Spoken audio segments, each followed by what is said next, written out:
Buenas, ¿cómo les va? Bienvenidos a esta segunda clase de Grupo de Derecho de los Contratos. Ahí a medida que se van sumando, van poniendo hola, ya saben cómo es. Bienvenidos, otra vez nos volvemos a encontrar después de tanto tiempo. La clase anterior estuvieron con Sheila. Eh, Hoy vamos a seguir con la segunda parte, con la segunda clase, digo, de la segunda parte, de la parte especial. La idea de hoy es ver locación. Hola, Ju, querida, ¿cómo estás? Hola, Sol, ¿cómo estás? ¿También? Bueno, mira que se van sumando. Una bienvenida general. Hoy vamos a estar viendo locación, les decía, locación de cosas. ¿Sí? Antes, obviamente, de arrancar, tengo mis hermosos avisos parroquiales, como siempre. En primer lugar, comentarles sobre el tema de las jornadas virtuales que estamos haciendo, las jornadas de práctica profesional virtuales que estamos haciendo de la agrupación. Por ahí ustedes saben que nuestro plan de estudios es muy falto, escaso de práctica profesional. Yo estoy en quinto año y les aseguro que es así. Y bueno, nosotros siempre históricamente de la agrupación instamos en los distintos órganos, como por ejemplo lo que es el Consejo Directivo, que se incorpore práctica profesional al plan de estudio. Cuando tuvo la discusión del plan 2016, también nosotros insistimos en que se tenía que incorporar más práctica profesional y verdadera práctica profesional de la que se cumple, porque si ustedes ven los programas nuestros, dicen que tienen como 80 horas semanales de práctica profesional y eso es humo. Pero bueno, no solamente nos quedamos con este reclamo a las autoridades que llevamos siempre históricamente al Consejo Directivo, sino que también siempre vamos por lo propositivo y tenemos jornadas de práctica profesional en la facultad. En esta ocasión lo vamos a hacer en forma virtual y hoy, apenas termine esta clase, es el primer encuentro. Hay un taller de oratoria a las 5 de la tarde. Después también hay otros talleres en cuanto a derecho laboral, en cuanto a derecho penal, y un curso de asistente jurídico que es muchísimo más general. Así que nada, hola Anto, ¿cómo estás? Hola Jessy.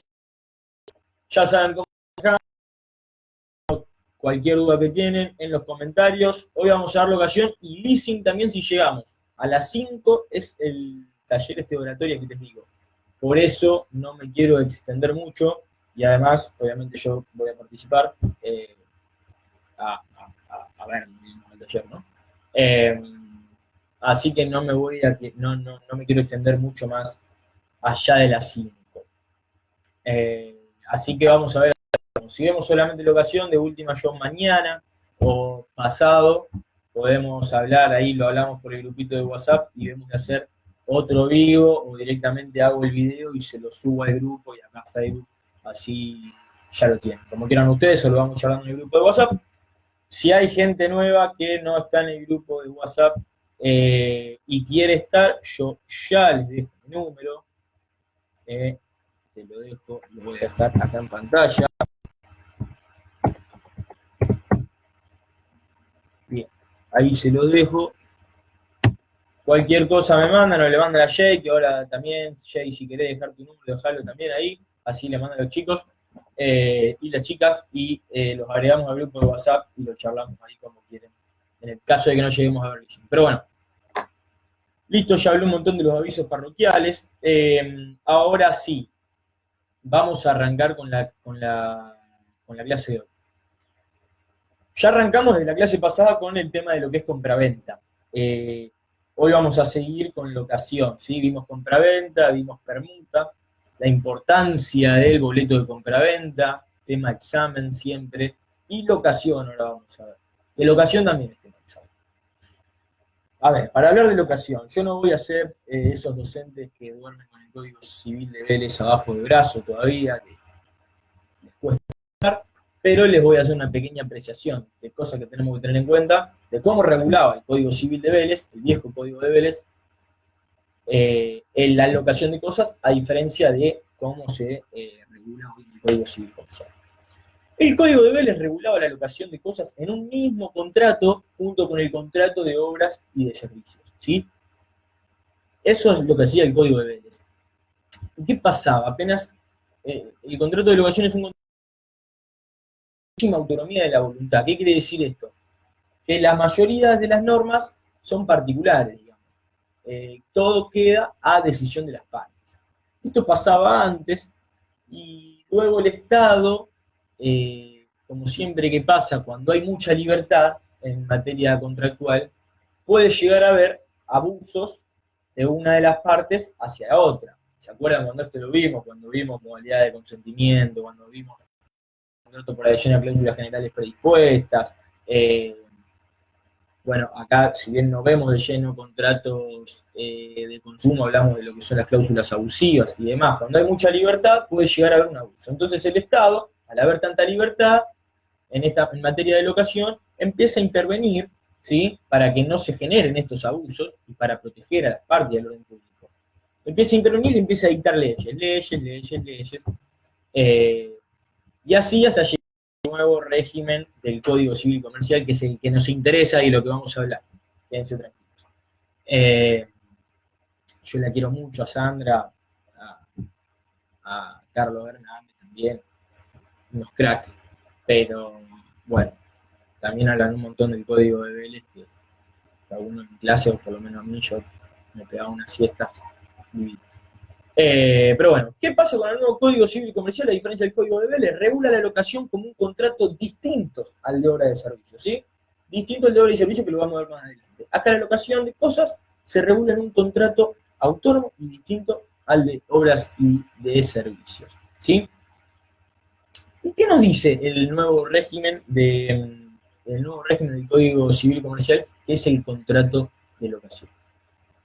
Nos dice que hay contrato de locación cuando una de las partes, ¿sí?, que vamos a denominar locador, se obliga a transferir el uso y goce de una cosa en forma temporaria, es decir, se obliga a transferir la tenencia de una cosa, ¿sí?, en forma temporaria a la otra, que se llama locatario, vamos a denominar locatario, y al mismo tiempo este locatario, esta persona que recibe el uso y goce de la cosa, esta persona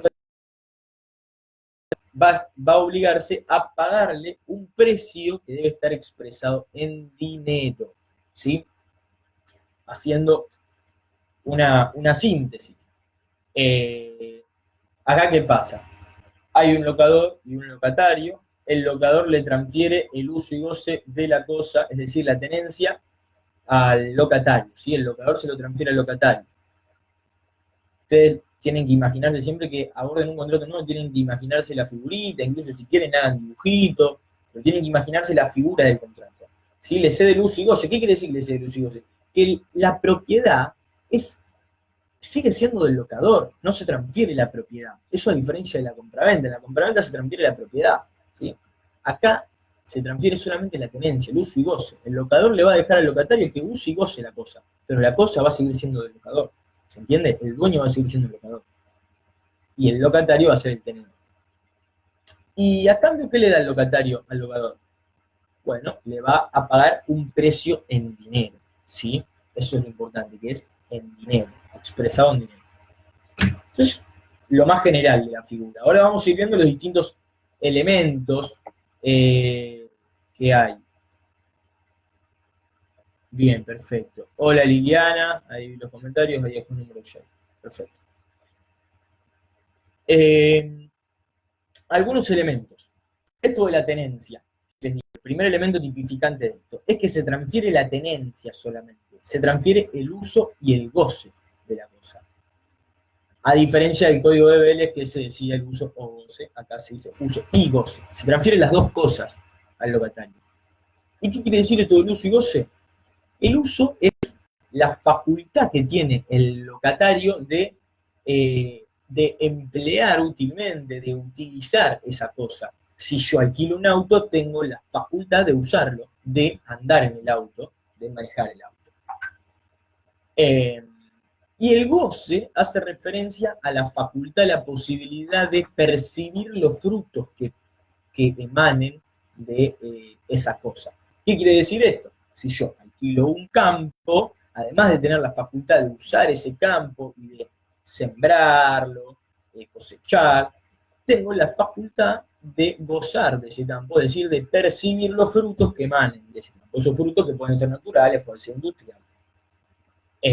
¿Se entendió esto de lo que es la tenencia? El locador le transfiere la tenencia solamente al locatario, para que use y goce, es decir, para que lo utilice y perciba los frutos. Pero la propiedad sigue siendo del locador. Bien. Otro tinte, elemento muy importante, es que solamente esta tenencia se transmite en forma temporaria, por un tiempo determinado. No es que se transfiere en forma perpetua, ¿sí? Para siempre. No, se transmite por un plazo determinado, ¿sí? Por eso vamos a ver que después el mismo código nos establece plazos mínimos y plazos máximos. Es muy importante esto del plazo. Que lo vamos a ver ahora en 5 minutitos más adelante. Después, también tenemos el tema del precio, ¿sí? El precio justamente es la obligación que tiene el locatario, ¿sí? Es una de las obligaciones que tiene el locatario, la prestación dineraria. ¿Qué es lo que tenemos que saber del precio? Del precio tenemos que saber que, primero, el principal tiene que estar expresado en dinero, sí o sí, tiene que decir 1.000 pesos, 2.000 pesos, 3.000 pesos, mensuales, trimestrales, lo que sea, pero tiene que estar expresado en dinero. Puede ser una locación, es decir, yo por ejemplo te alquilo el departamento a vos, ¿no? Yo soy locador, yo tengo un departamento, te lo alquilo a vos. Y vos agarrás y me decís, buenísimo, te voy a pagar con un auto, ¿sí? No, no se puede, ¿sí? Tiene que estar sí o sí expresado en dinero, para que sea la figura de locación, ¿sí? ¿Y qué pasa si te paga con un auto, te va pagando con cosas? Te doy un sillón un mes, al otro mes te doy otro sillón, al otro mes te doy una silla, y se paga con cosas. Bueno, será otro tipo de contrato, ¿sí? Pero no va a ser el contrato de locación. Para que sea un contrato de locación, el precio tiene que estar expresado en dinero, ¿sí? Debe estar expresado en dinero, debe ser cierto y debe estar determinado o ser determinado. ¿Qué quiere decir esto? Que el precio esté determinado, sea determinable. Determinado que me diga 1.000 pesos, 2.000 pesos, 3.000 pesos, ¿sí? Que esté establecido, individualizado, determinado cuál es ese precio, ¿sí? Expresado en dinero. Ahora, puede estar determinado de dos formas, en forma fija o en forma escalonada. Y esto es importante, ¿sí? Para lo que es locación de inmueble.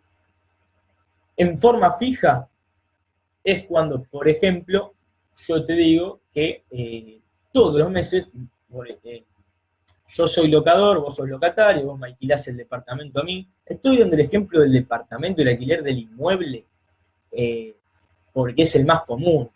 Más si acá hay gente que no vive en Rosario, como yo, que tiene la posibilidad, por ahí generalmente se va a vivir a Rosario y alquila el departamento.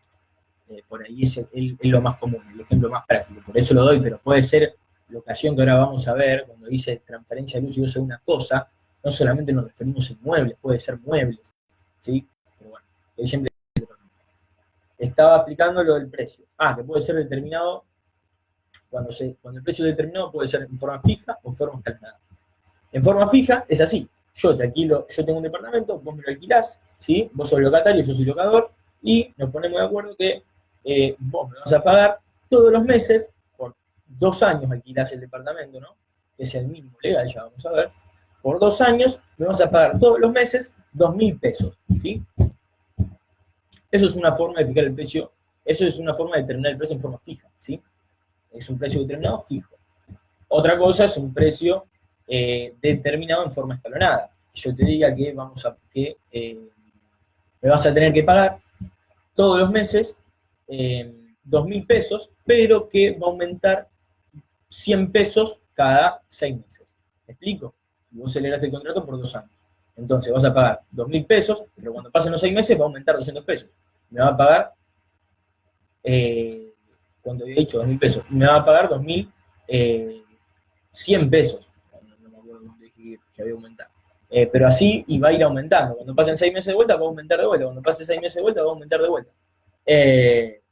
Me explico, eso es en forma escalonada. En forma fija, el precio se mantiene durante todo el contrato, durante todo el tiempo del contrato. En forma escalonada, el precio va a ir aumentando a medida que va pasando el tiempo. Espero que se haya entendido. Mucha razón tiene lo que dice Jay acá, que si en el caso de que llegue a ser oral y se tenga que preparar tema, tienen que prepararlo de capaz con toda la información, tienen que saber código de BL. ¿Se entendió todo el precio? Eso sí, el precio es determinado. Puede ser en forma fija o escalonada. Y si el precio es determinable, ¿qué quiere decir que sea determinable? Y que lo fije, que no se ponga así de 2.000, 3.000, 2.500, sino que se lo determine en relación a una cosa cierta, se lo individualice, se lo fije en relación a una cosa cierta. Por ejemplo, que yo te diga, el valor del alquiler mensual va a ser el 5% del valor del inmueble al momento del pago, ¿sí? Yo te fijo el precio en relación a una cosa así, al valor, al 5% del valor que tenga el inmueble al momento del pago. ¿Explico? Eso es fijar el valor, el precio, en relación a una cosa cierta. O puede ser también determinable que sea fijado por un tercero ajeno a las partes, ¿sí? Eso cuanto al precio. ¿Me siguen hasta acá?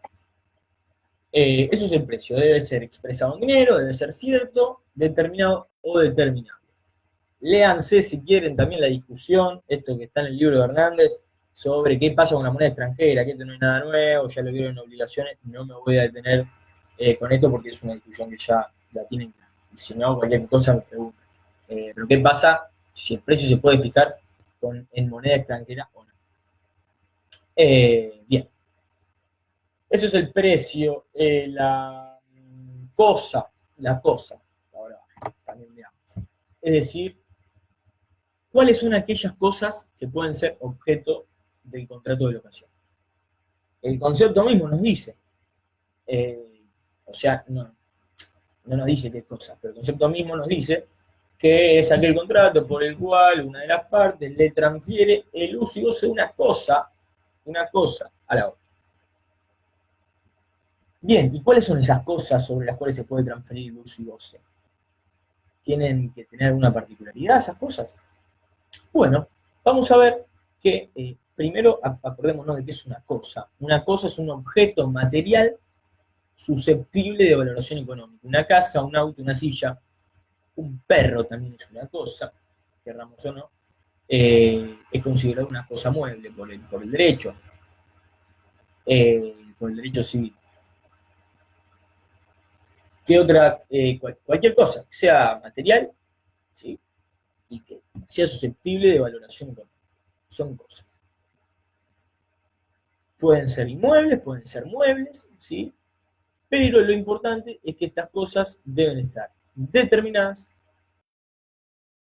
en el contrato y pueden ser cosas presentes o futuras. Es decir, vos podés alquilar un auto, podés alquilar una casa, ¿sí? Mientras sean cosas, muebles o inmuebles, no importa. Pueden ser muebles, inmuebles, deben estar determinadas o ser determinables, ¿sí? Por algún procedimiento. Y pueden ser presentes o futuras. ¿Qué quiere decir? Que sea presente. Esto ya lo vimos antes, cuando vimos en la parte general lo que es objeto, pero que sea presente quiere decir que exista al momento del contrato, ¿no? Yo te diga, te alquilo el auto, y el auto tuyo está aquí afuera, ¿no? Ahora, futuras son aquellas que no existen en el momento de la celebración, pero que tienen posibilidad de existir. ¿Cómo sería esto? Y bueno, que yo celebro un contrato y que yo te alquile, por ejemplo, todas las crías de ganado que nazcan a partir de ahora, ¿sí? Que nazcan de todas las vacas que tenés ahora. Todas las crías yo te las alquilo, ¿sí? Ahí estamos, el objeto, la cosa sobre la cual se transfiere el uso y goce, es futura porque no existe todavía, pero tiene la posibilidad de existir.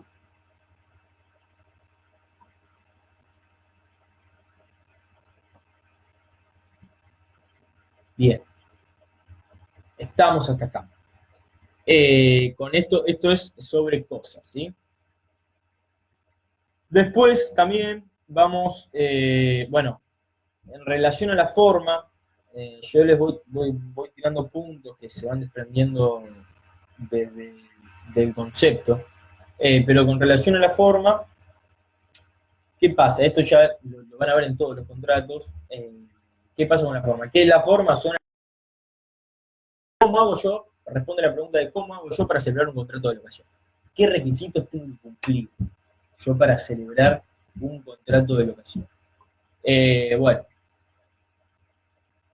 eso es en el caso de que sea un contrato formal, ¿no? Si hay un contrato formal, se recuerda cuando vimos forma en la parte general, vos tenés que cumplir determinados requisitos, en algunos casos para que el acto sea válido, en otros casos para que el acto sea eficaz, en otros casos para la prueba, y en otros casos el acto es no formal y directamente no tenés que cumplir ningún requisito, que es el principio general de la libertad de formas. Bueno, en este caso, en la locación, la formalidad va a depender del objeto, ¿sí? Del que se trate, del objeto del contrato de locación, es decir, de la cosa local, ¿sí?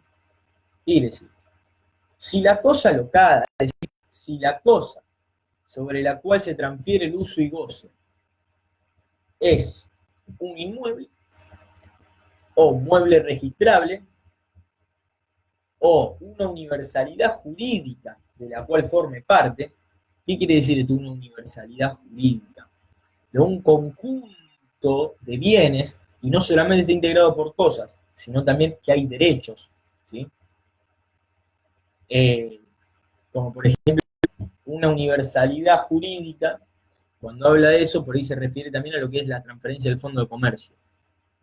Una transferencia a un fondo de comercio es, esto lo van a ver en comercial, que yo se lo estoy explicando ahora, la tienen en el segundo cuatrimestre. Bueno, capaz que algunos ya la vio, pero una transferencia de fondo de comercio, por ejemplo, es una empresa. Yo te vendo, yo soy el dueño de Nike hoy y te vendo Nike, ¿sí? Le vendo Nike a otro. No solamente te estoy transfiriendo cosas como son maquinaria, inmuebles, sino que también te estoy transmitiendo derechos intelectuales, como por ejemplo la marca Nike, la marca La Pipa, eso es un derecho intelectual del tipo que la patentó, digamos. Eh, el nombre Nike, también, son derechos. Entonces, todo eso es el fondo de comercio entero que yo te vendo. Bueno, eso es una universalidad jurídica. Entonces, lo que te dice acá es lo siguiente, la forma.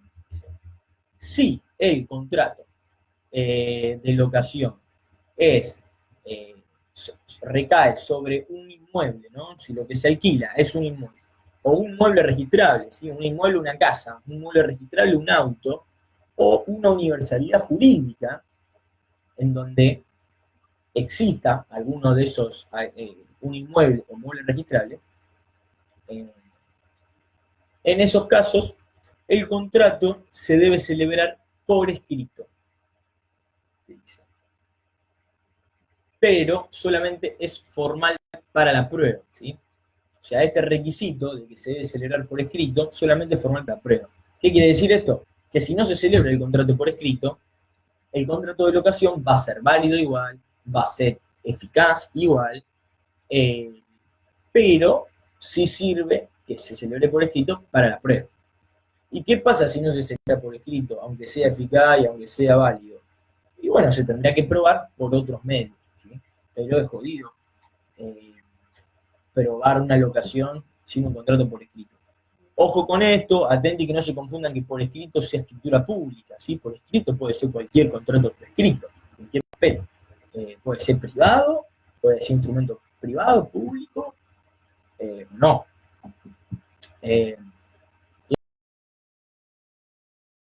Solamente para el caso de inmuebles, muebles registrables o una universalidad jurídica en la cual sea parte uno de estos, un inmueble o mueble registrable. Ahora,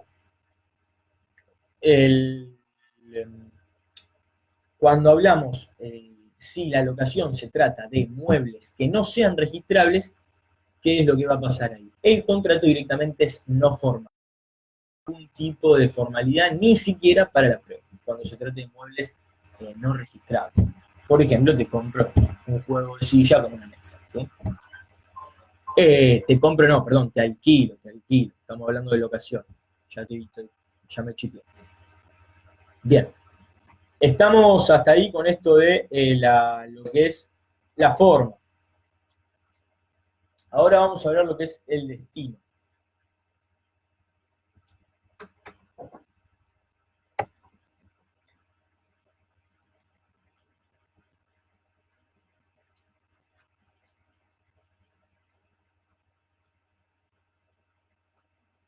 Bien, Jessica, acá estoy leyendo tu pregunta. Ah, arriba hay otra. Bien, Jessica, ¿qué significa cuando dice cuando dice determinable, aunque sea solo en su especie? Exacto, exacto. ¿Qué quiere decir eso? ¿Se acuerdan las obligaciones de género? Que uno sabe dentro de la especie, digamos, dentro del género, pero no cuál es el género de esa cosa, pero no sabe cuál es, cuál de dentro de ese género es la cosa. La cosa no está individualizada dentro del género, pero sí está individualizada en su género. Esto es el ejemplo, por ejemplo. Yo te quiero comprar un Fernet, por ejemplo, no individualizamos, la cosa está individualizada en su especie, en su género, es un Fernet, ¿sí? No sabemos qué Fernet es, si es Branca, si es Capri, si es 1882, no tenemos idea, pero sí está determinada por su especie, ¿sí? Por eso te dice, es determinable por su especie, o sea, la tenés que individualizar dentro de la especie.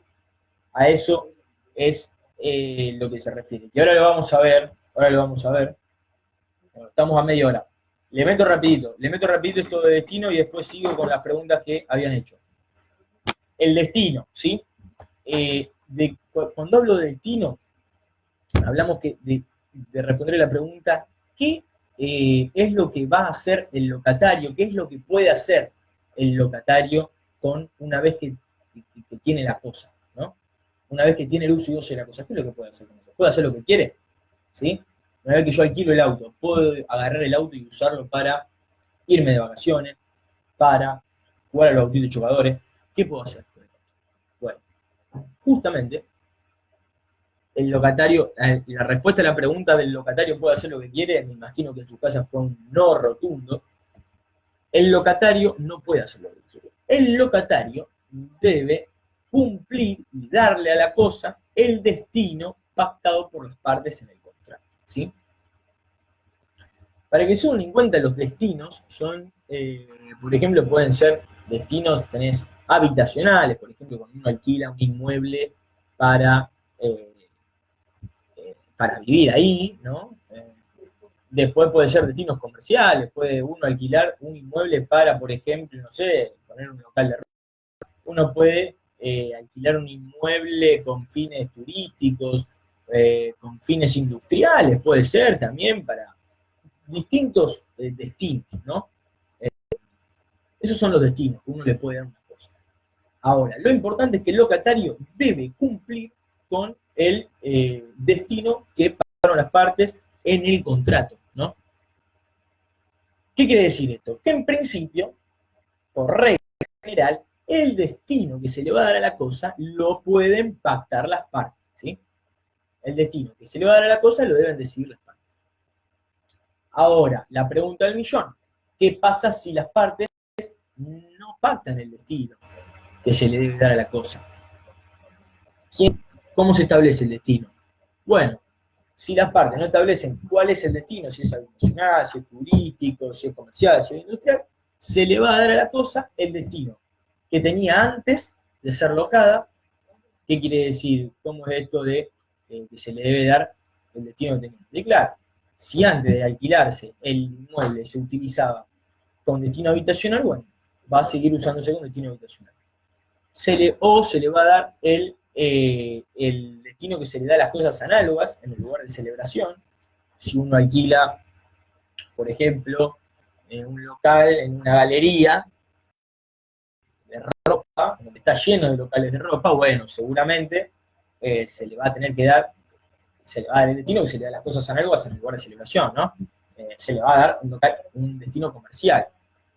O aquel destino que corresponda a su naturaleza, según la naturaleza. ¿Estamos con esto del destino? ¿Se entendió más o menos a lo que va el destino? Las partes son las que deciden el destino y el locatario tiene que cumplir con eso. Después vamos a ver qué pasa si no cumple. Se va a pudrir la momia si no cumple. Vamos a ver. Ahora, en caso de que el destino que se le dé a un... que el destino que se le dé a la cosa sea habitacional, en ese caso va a haber cosas, va a haber exigencias que el locador, perdón, no va a poder exigirle al locatario, ¿sí? El locador, perdón, no va a poderle exigir determinadas cuestiones al locatario cuando el destino sea habitacional. Vamos a ver el porqué de esto. Generalmente, a lo largo de todo, para que ya lo deben haber visto, si ya leyeron algo, pero fíjense que cuando en materia de locación se habla de locación de inmuebles con destino habitacional, fíjense que hay un montón de trabas, hay un montón de normas imperativas y cosas que no se dejan a la libre voluntad de las partes. ¿Por qué? Porque lo que busca hacer el derecho en este momento es justamente garantizar el derecho constitucional que tiene jerarquía. Entonces, cuando hablamos de destino de locaciones de inmuebles con destino habitacional, el Estado va a hacer todo lo posible a través del derecho para garantizar ese acceso a la vivienda que tiene jerarquía constitucional de las personas.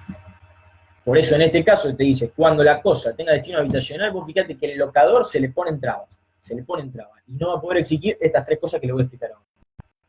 Cuando tenga destino habitacional, el locador no le va a poder exigir al locatario el pago anticipado de alquileres por periodos mayores a un mes.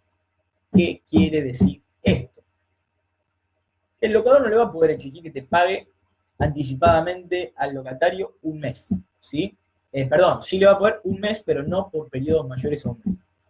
¿Qué sería esto? Y bueno, si estamos en junio ahora, no, estamos en mayo, si estamos en mayo, yo te puedo pedir que me pagues anticipadamente junio, pero no te voy a poder pedir que me pagues anticipadamente julio.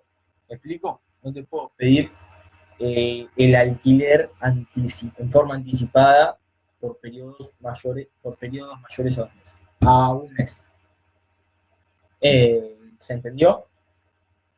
Eso es una exigencia que no va a tener el locador.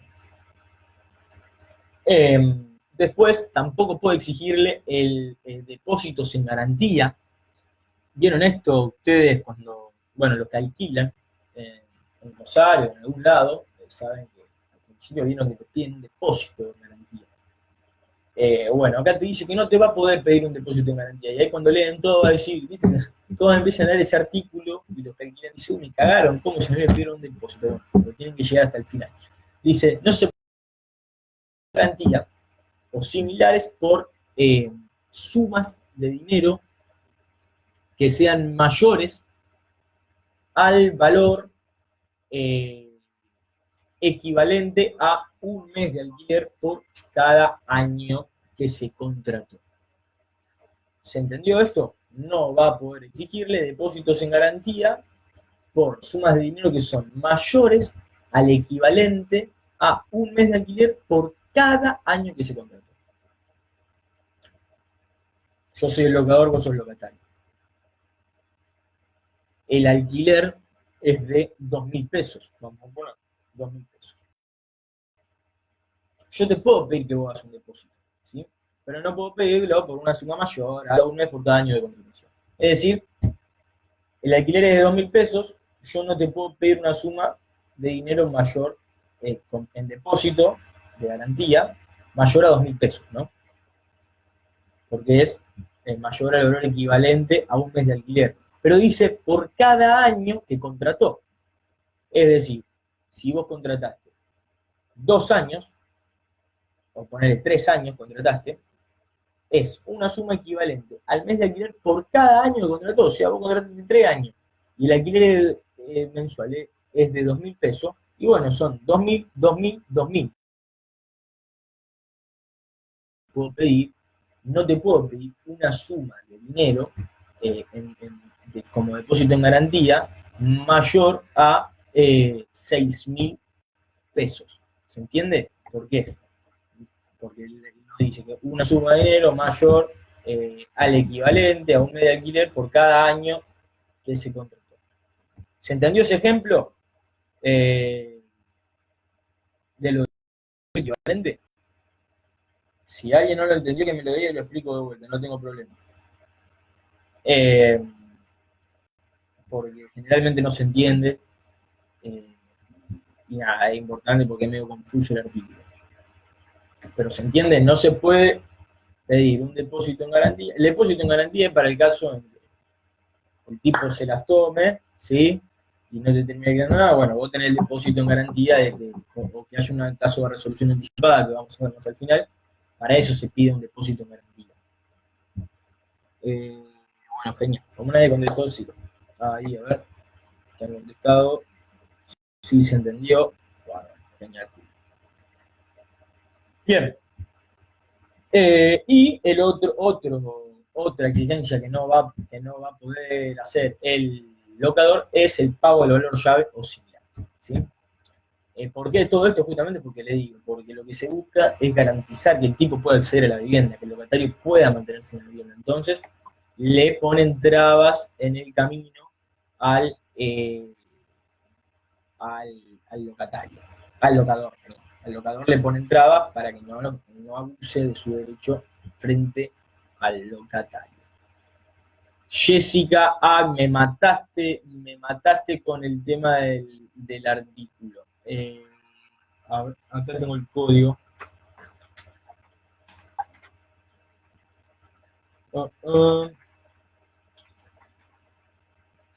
Estábamos. ¿De qué estaba hablando?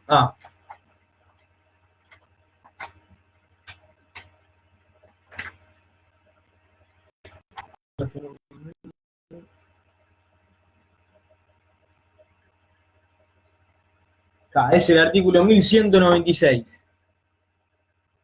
Ahí está, bueno, bien, genial, Anto. Retarde yo. Bueno, estamos hasta ahí. Estamos hasta ahí con el tema del destino. Bueno, ahora vamos a ver dos casos. Dos casos que esta es la del náufrago, ¿vieron? Dos casos en los que el contrato de locación hace la gran náufrago, ¿sí? Y sobrevive. ¿Por qué? Porque yo ahora les pregunto, ¿qué pasa si el locador o el locatario muere, ¿no? Se celebra el contrato de locación, la mejor, te transfiero luz y goce una cosa, a vos me estás pagando el precio mensual, perfecto, divino, y se muere uno de los dos. ¿Qué pasa? La pregunta del millón, ¿el contrato se termina, se extingue? La respuesta que tiene que haber sonado en forma de cobro es no. ¿Sí?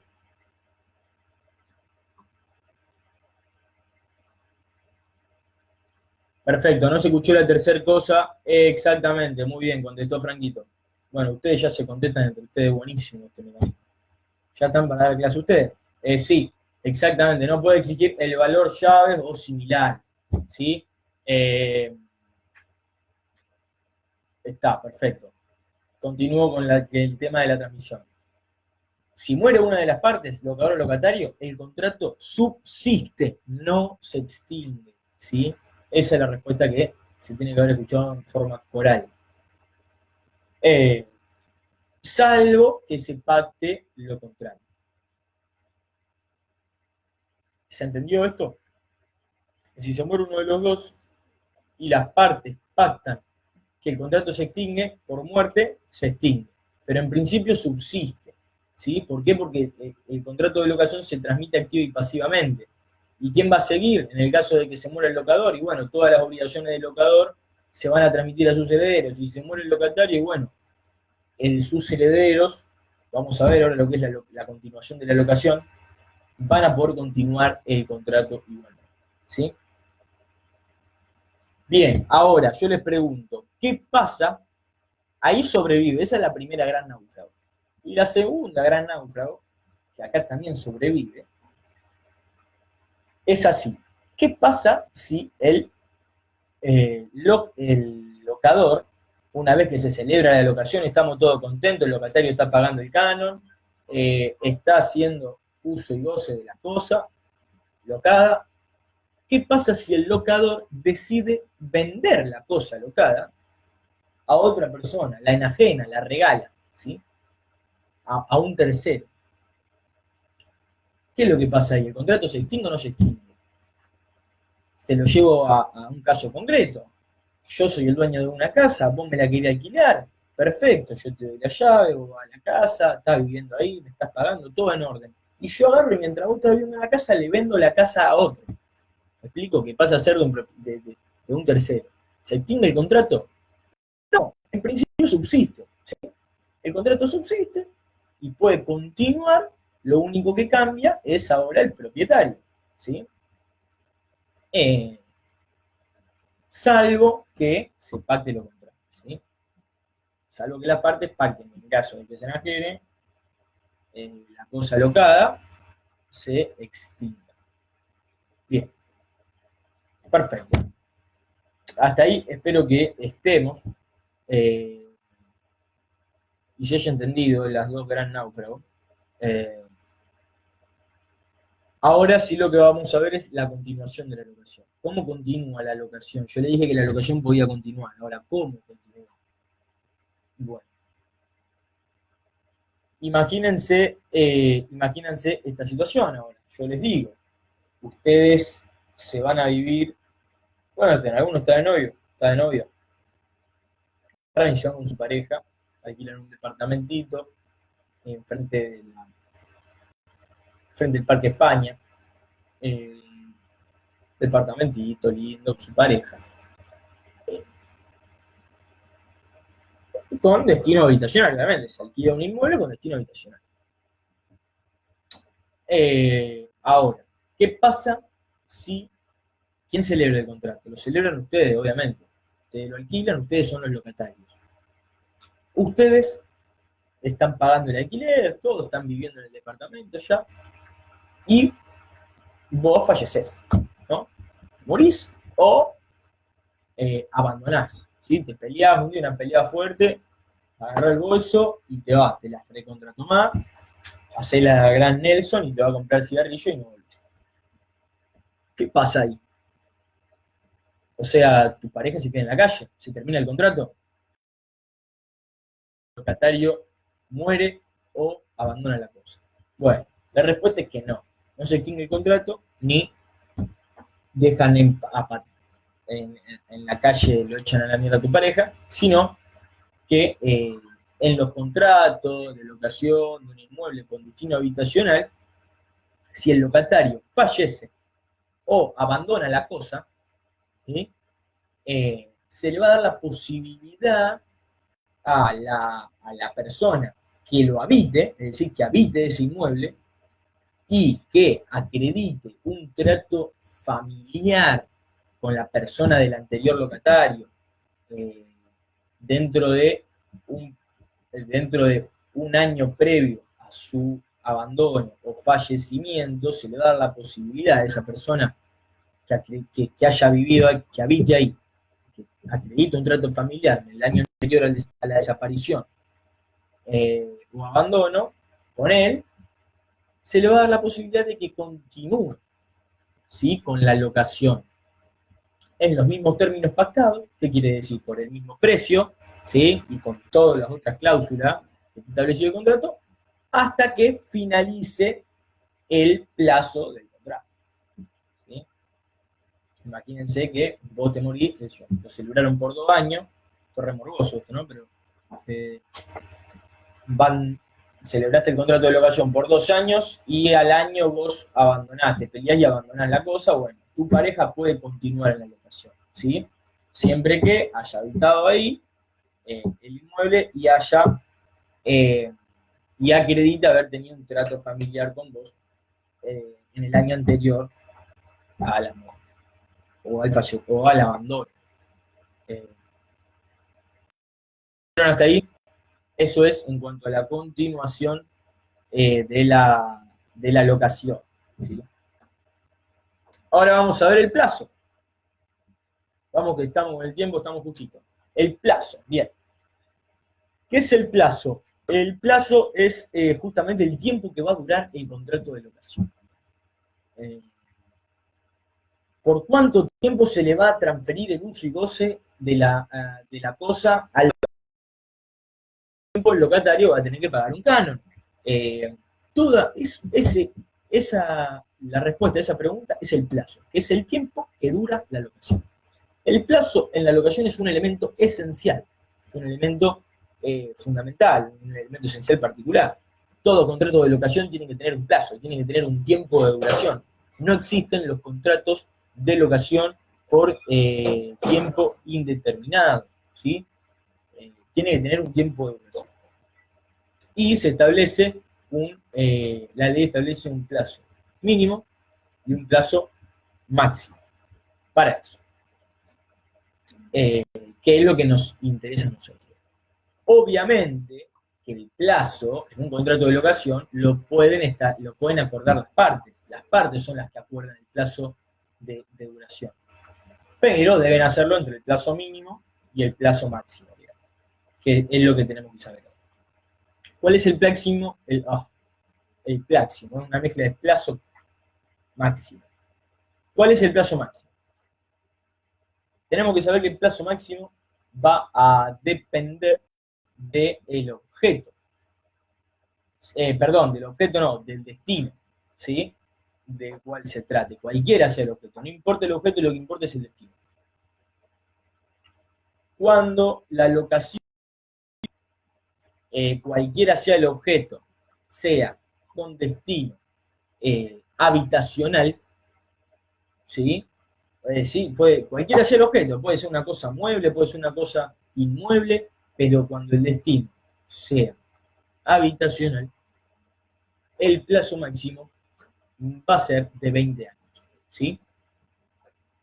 Y cuando la locación, cualquiera destino que no sea habitacional, con cualquier otro destino, turístico, industrial, financiero, comercial, con cualquier otro destino que no sea habitacional, ¿cuál va a ser el plazo máximo? El plazo máximo va a ser de 50, ¿sí? Eso es el plazo máximo, es decir, los contratos no pueden durar más de esos tiempos. Más de 20 años si tiene destino habitacional y de 50 si tiene destino cualquier otro destino. Eso es para todo, para muebles, inmuebles, registrables, no registrables, lo que sea.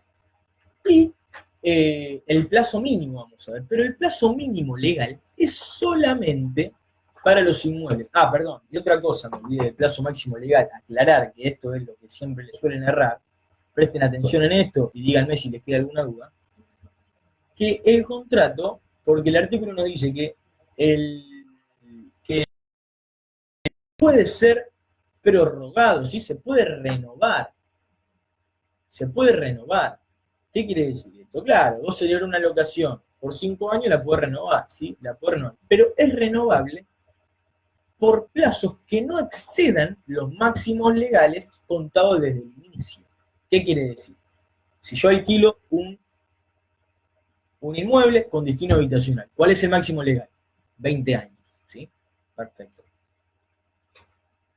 Pero yo celebro el contrato, lo alquilo por 10 años. ¿Puedo por 10 años? Sí, porque es menor al mínimo legal, al máximo legal. Perfecto, bien. Ahora, ¿lo puedo renovar por otros 10 años? Sí.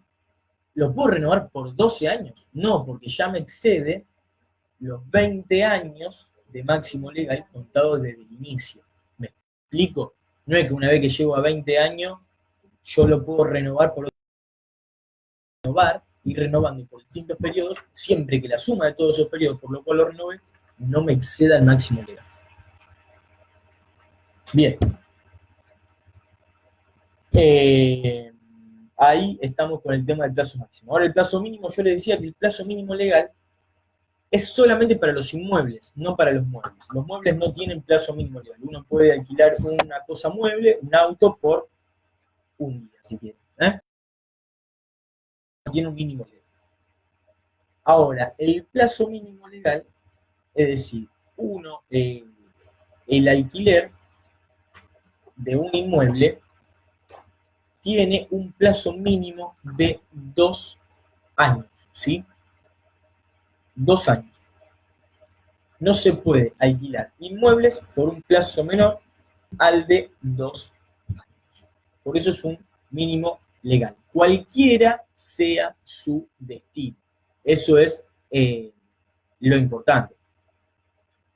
Ahora, o sea, no importa que tenga destino habitacional, comercial, no importa eso. Cualquiera sea el destino, el alquiler de un inmueble no puede ser menor por un plazo menor a 2 años. Ahora, ¿qué pasa si uno en un contrato de un inmueble, yo te alquilo un inmueble y en el contrato pongo que te lo alquilo por un año, o no pongo directamente? Todo aquel que alquile, todo aquel contrato de locación que tenga un plazo, establezca un plazo inferior a 2 años, o que directamente no establezca un plazo, se va a entender celebrado por el plazo mínimo legal de 2 años. Contrato de locación, estoy hablando, ¿no? ¿Se entendió esto? ¿Se entendió esto? Espero que sí. Espero que sí. Bueno. Ahora, importante el tema de las excepciones a este plazo mínimo legal. Estamos en 52, la pucha. Bueno, le metemos para. El tema del plazo, de las excepciones al plazo mínimo legal. ¿Qué son estas excepciones al plazo mínimo legal? Son determinados casos en los cuales se permite alquilar inmuebles por plazos menores al de 2 años. ¿Y cuáles son? Generalmente son casos en los que son contratos en donde se alquila un inmueble con la finalidad, que tienen finalidades que se cumplen en menos, en plazos menores al de 2 años, ¿sí? ¿Cuáles son, por ejemplo, cuando se alquila un inmueble destinado a ser sede de embajada, ¿sí? Cuando se alquila un inmueble, por ejemplo, destinado a habitación, con muebles también, pero con fines turísticos, con fines de descanso. Uno se va a la costanera, a la costa en verano, y se alquila un departamento. Imagínense si tendrían que cumplir el plazo mínimo legal de 2 años.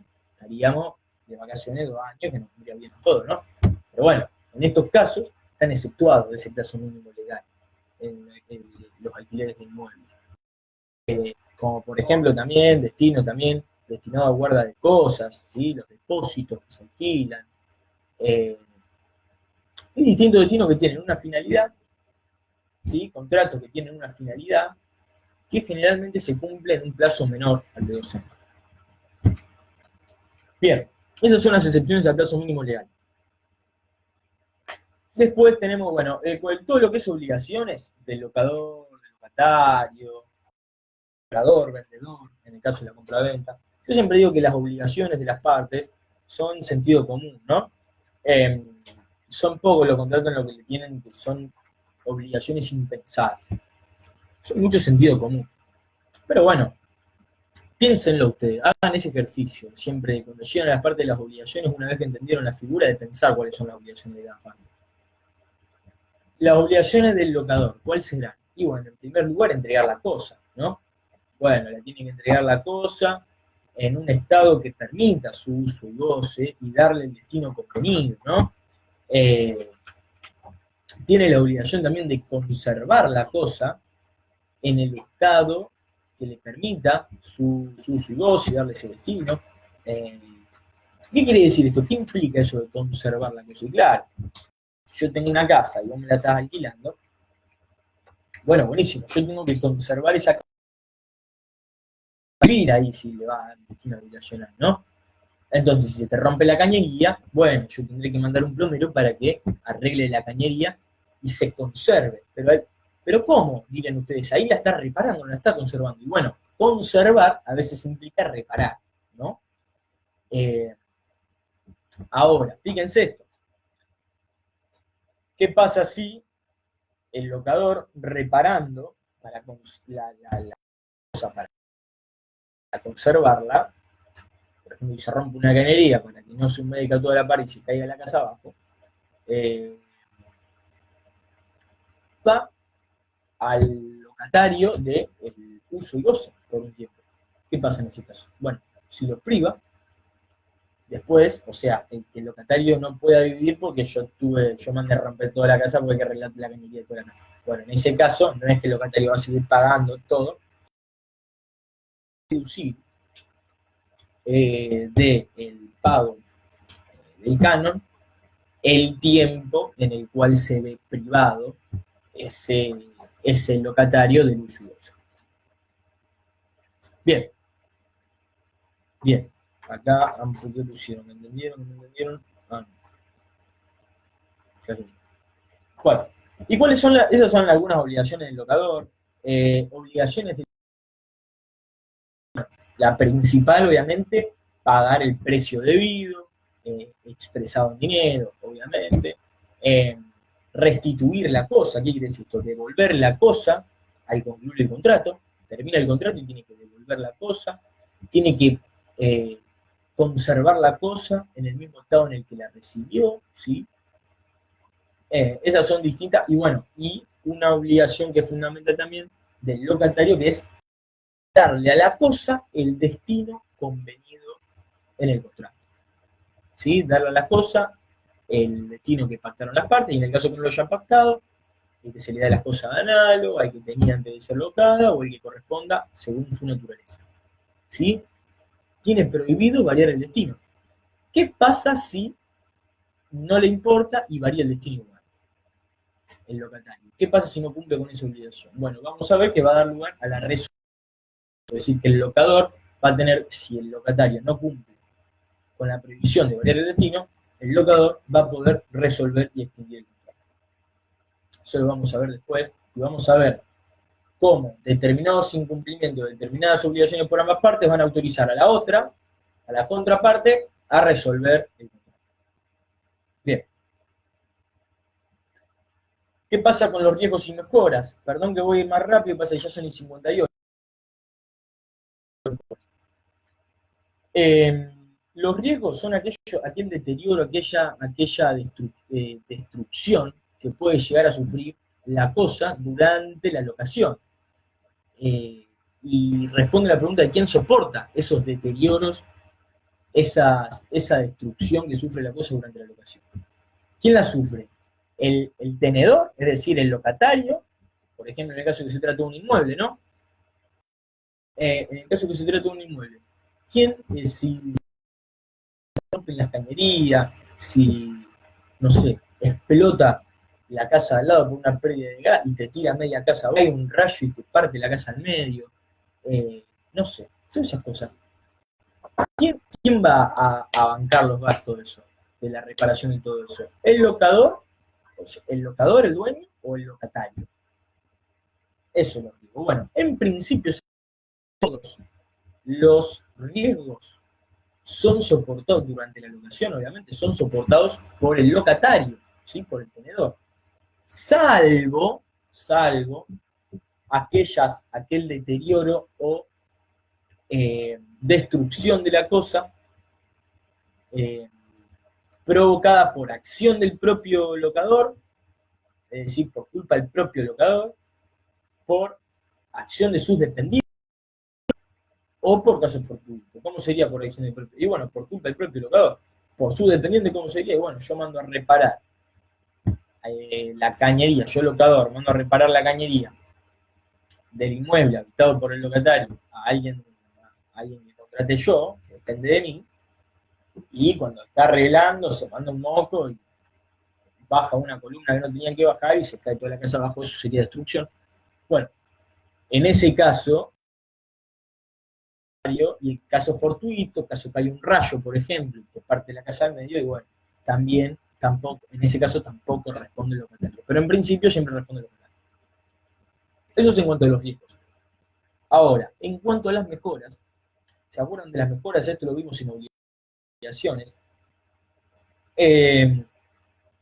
Hablamos de mejoras de las modificaciones que se le hacen a la cosa, ¿sí?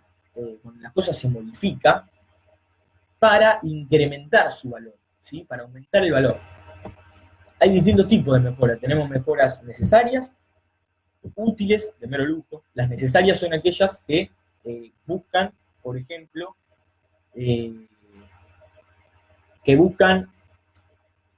conservar la cosa, reparar la cosa, ¿sí? Que buscan reparar para conservar. Tienen finalidades de conservación. Estas son las mejoras necesarias. Las útiles son aquellas mejoras que sirven para que pueden aprovechar a cualquiera de sus poseedores, ¿sí? Una mejora útil, por ejemplo, una mejora necesaria sería reparar la cañería para que no se humedezca y se te caiga en la casa abajo. Una mejora útil, eso sería una necesaria. Una mejora útil sería, por ejemplo, instalar la luz, el gas, ¿no? Son mejoras útiles, que pueden ser aprovechadas por cualquier poseedor. ¿Y cuáles son las mejoras de mero lujo? Pueden ser aprovechadas por aquella persona que las introduce, ¿sí? Por ejemplo, la instalación de un aire acondicionado. ¿Por qué puede ser aprovechada por solamente quien las introdujo? Porque después, cuando se termina el contrato, esa persona agarra, desinstala el aire y se lo lleva con él, ¿no? El tema es así, el locatario puede realizar cualquier tipo de mejoras en principio, esa es la regla general, salvo en 3 casos. Hay 3 casos en los que el locatario no va a poder realizar mejoras. Cuando así sea pactado por las partes en el contrato, cuando se altere la sustancia o forma de la cosa por esas mejoras, y lo importante es que hay distintos casos. El locatario, en caso de que no pueda realizar estas mejoras, lo hace igualmente y altera y viola la prohibición, se va a entender que tiene la misma gravedad que el hecho de alterar el destino de la cosa, por ejemplo, y también va a dar lugar a la resolución del contrato. ¿Sí? Ahora, ¿qué pasa si el locatario tiene habilitado las mejoras, digamos? No se dan ninguno de los 3 casos. No se da el caso de que esté prohibido en el contrato, de que se altere la sustancia, ni de que sea interpelado a restituir. ¿Qué pasa si no se da ninguno de esos 3 casos? Bueno, el tipo puede hacer cualquier tipo de mejora, pero solamente puede pedir al locador el pago de las mejoras necesarias. Las mejoras que son para conservar la cosa, ¿sí? Solamente el locador le va a devolver la plata de esa mejora. Después la mejora útil, la mejora de mero lujo, van a exceder, ¿sí? No, el locador no se las va a pagar, las va a bancar directamente el locatario. Bien, me quedo con la extinción, me queda todo lo que es extinción y ya con esto estamos y los dejo libres, ya me pasé 5 minutos de lo que dije que iba a durar. Extinción. ¿Cuáles son las causas por las cuales se termina el contrato de locación? ¿Por qué se termina el contrato? Bueno, la primera se le tiene que venir a la cabeza, un elemento esencial del contrato, ¿cuál es? El plazo.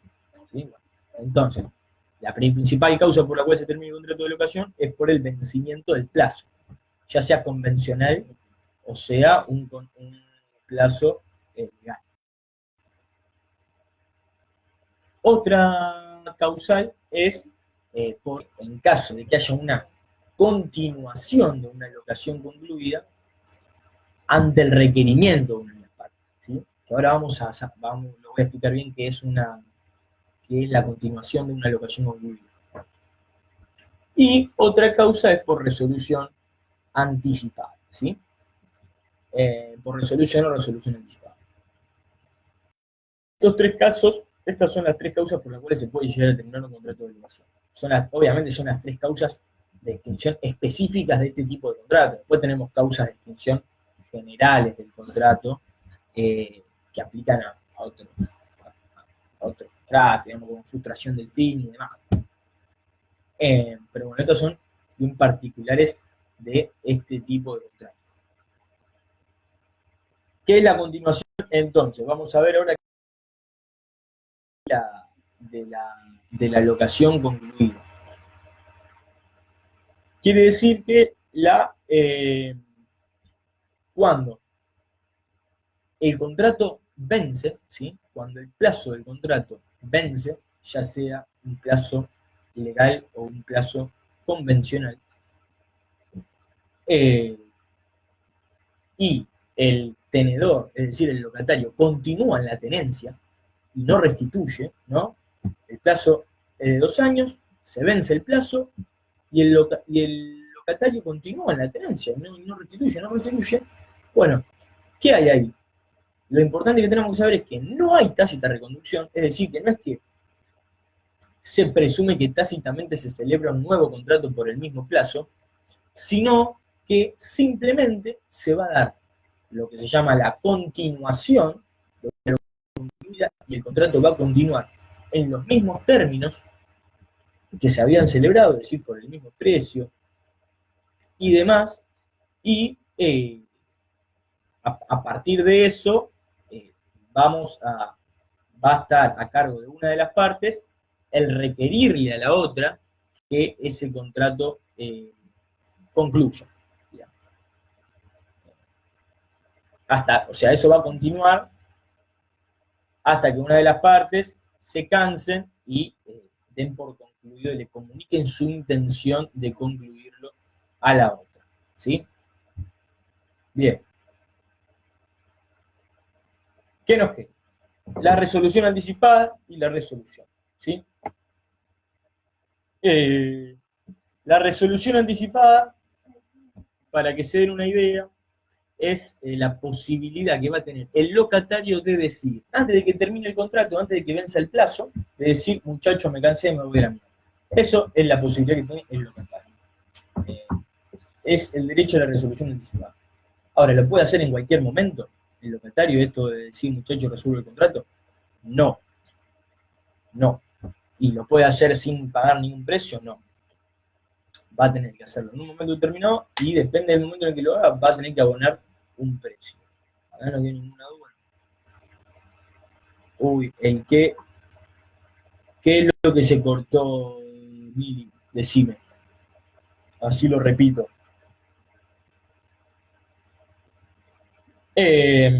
Bueno, continúo con la resolución hasta que me contesten. Es la posibilidad que tiene el locatario de resolver el contrato antes de que se vence el plazo. Por eso resolución anticipada. ¿Cuándo lo va a poder hacer? ¿Cuándo va a poder hacer ejercicio? Una vez que pasen 6 meses desde la celebración del contrato, ¿sí? Una vez que pasen 6 meses de la celebración del contrato y mediante una comunicación fehaciente a el locador. Como puede ser, por ejemplo, una carta de documento, una comunicación fehaciente. Y lo debe hacer después de que pasen 6 meses de celebrar el contrato. No lo puede hacer antes de que pasen 6 meses de celebrar el contrato. Una vez que pasen esos 6 meses, puede ejercer esta facultad de resolver el contrato. Que si la ejerce antes de que pase un año, es decir, después de los 6 meses, pero antes de que se cumpla un año de la celebración, va a tener que pagar en concepto de indemnización al locador una suma de un año equivalente a un año y medio de alquiler, ¿sí? Si el alquiler era de 2.000 pesos, le va a tener que pagar 3.000 pesos, ¿sí? Si hace uso de esa facultad de resolver el contrato anticipadamente antes del año de celebración. Obviamente después de los 6 meses, pero antes del año, entre esa mitad de año. Si hace ejercicio de la facultad en ese caso, va a tener que pagar 1 mes y medio al locador. Y si lo hace después de ese año, una vez que pasa el año, solamente va a tener que abonar un mes. ¿Por qué es esto? Porque se busca justamente que no resuelva el contrato antes, que si decide resolver anticipadamente, que lo resuelva lo más lejos de la fecha de celebración posible para proteger lo más posible también al locador. Ah, genial, genial. Bien. Estamos entonces con esto de la resolución anticipada. No le sale gratis la resolución anticipada, ¿sí? Porque justamente no invoca ninguna causa para esta resolución anticipada. Que vamos a ver que esa es la diferencia con los casos de resolución del contrato que vamos a ver ahora, ¿sí? Ahora, cuando se dé la resolución anticipada, en los casos excepcionales, ¿se acuerdan que el mínimo legal tiene excepciones? El mínimo legal para inmuebles tiene excepciones. En el caso de que la locación sea, por ejemplo, para sede de embajada, que yo alquilo un inmueble para sede de embajada, para guardar cosas, para con destino habitacional con muebles, con fines turísticos, bla, bla, bla. Bueno, todo eso, en esos casos, si se llega a dar un caso de resolución anticipada, en esos casos excepcionales que están ahí establecidos, justamente el pago que va a tener que hacer el locatario al locador va a ser aún mayor todavía y va a ser equivalente a 2 meses de alquiler. ¿Sí? Para que se sepa, para que sepan. Ahí es más grave aún y tiene una pena más grave porque justamente el contrato es mucho más corto, digamos. O sea, no se la tiene que aguantar mucho. Porque directamente no se respetan los mínimos legales. Imagínense. Muy bien.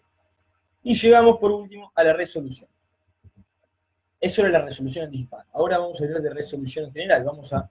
Estos son los casos en los que tanto el locatario como también el locador tienen derecho a resolver el contrato sin tener que pagar ningún tipo de indemnización a nadie. Esa es la gran diferencia que tiene con la resolución anticipada. La resolución anticipada tiene que gastar el locatario. Acá no es necesario que el que resuelve, que el que tiene derecho a resolver, le pague a la otra parte, ¿no? Bueno, ¿en qué casos? ¿Cuáles son esos casos en los que el locador y el locatario pueden resolver? Bueno, el locador va a poder resolver el contrato si el locatario, en el caso de que el locatario cambie el destino, ¿sí? Altere el destino, que eso ya lo había dicho anteriormente cuando dije las obligaciones del locatario.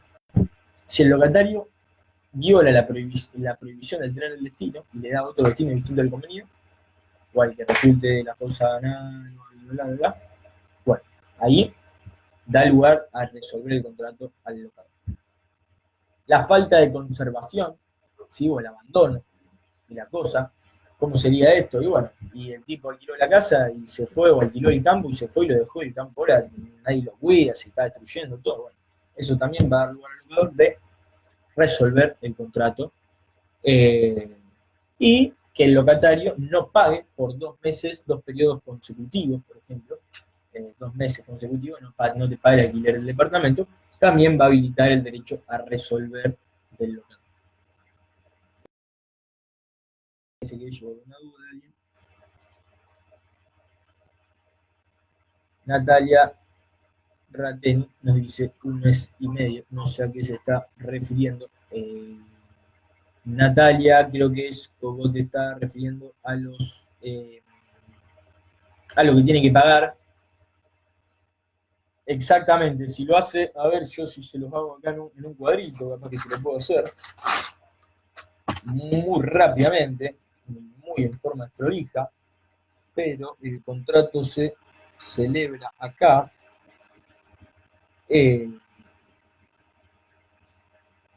Acá van 6 meses. Espero que se vea bien y no se vea al revés. Y acá va 1 año.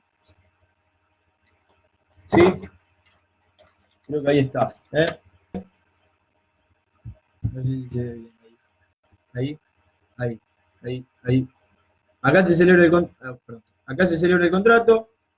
Desde que se celebra pasan 6 meses, ¿sí? A partir de acá se puede ejercer la resolución anticipada. Si el contrato, si la resolución anticipada se celebra en este periodo, entre 6 meses y 1 año, se va a tener que pagar solamente, perdón, va a tener que pagar 1 año y medio en concepto de indemnización al locador. Ahora, si se da en adelante, va a tener que pagar 1 año y medio. ¿Sí? Perdón, 1 año solamente. Entre los 6 meses y el año, 1 año y medio, y si se da después del año, solamente 1 año. Ahí está. Vamos a ver. Vamos a ver. 1 mes y medio, perdón. Estoy diciendo 1 año yo, ¿no? Estoy diciendo 1 año. Está bien, está bien. Natalia, te llevaste el me gusta porque ya estoy chipeado y estoy diciendo cualquier cosa. Se me confunde con el año. Muy bien, perfecto. Tenés razón. Bien. Ahí ya terminamos con esto, seguimos. Estábamos viendo la resolución, bueno, esa es la resolución que está a favor del locatario, del locador. Ahora vamos a ver la posibilidad, cuándo tiene posibilidad el locatario de resolver el contrato sin tener que pagar nada, ¿no? Porque en la resolución anticipada tiene que abonar indemnización. Bueno, ¿cuándo puede hacerlo? Cuando el locador no cumple con la obligación que tiene de conservar la cosa, para que el propio locatario pueda hacer uso y goce de ella, y cuando el locador no cumple con la obligación de saneamiento, que ya vimos la clase número, no me acuerdo cuál, pero que la di yo, que vimos obligación de saneamiento. ¿Qué pasa cuando el enajenante no cumple con la obligación de saneamiento? Con el vicio que está en el título, en el derecho o en la cosa, bueno, va a dar lugar a la resolución. Bien. Espero que se haya entendido. Estamos ya 20 minutos pasaditos. Bueno, y la fianza en el contrato de locación, que esto es lo último, con esto me despido. La fianza es así, es otro tipo de contrato, lo van a ver más adelante, pero la fianza es aquel contrato por el cual hay una persona que se obliga a cumplir la obligación de otro. ¿Me explico? Esto es típico, siempre hay una cláusula de fianza en un contrato de locación. ¿Qué es? Hay una persona que se obliga a que si el deudor no le paga al propietario, es decir, el locatario no le paga al locador, generalmente el fiador es una persona muy amiga del locatario, o algún familiar, si el locatario no le paga al locador, el locador le va a poder exigir al fiador que le pague, ¿no? Por el locatario. Ese es el fiador. Bueno, ¿qué es lo que nos dice acá? Que una vez que se termina el contrato de locación, también se termina la fianza, ¿sí? Porque la fianza justamente es para garantizar el cumplimiento de esa locación. Se termina el contrato de fianza. Y ahí, ¿qué pasa si se renueva el contrato de locación? Nos dicen todo. ¿Qué pasa si después se vuelve a renovar? Bueno, o sea, ¿se entiende que el fiador se vuelve a obligar? No.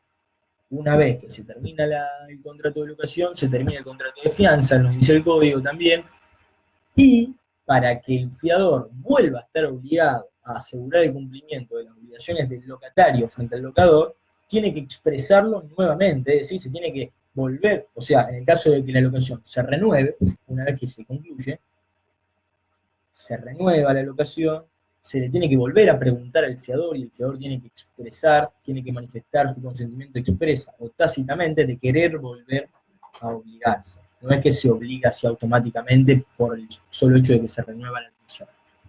¿Se entendió? Eso es lo único que queda de locación. Muy bien. Me voy rápido porque ya me pasé 20 minutos y me estoy perdiendo el taller. Los quiero mucho.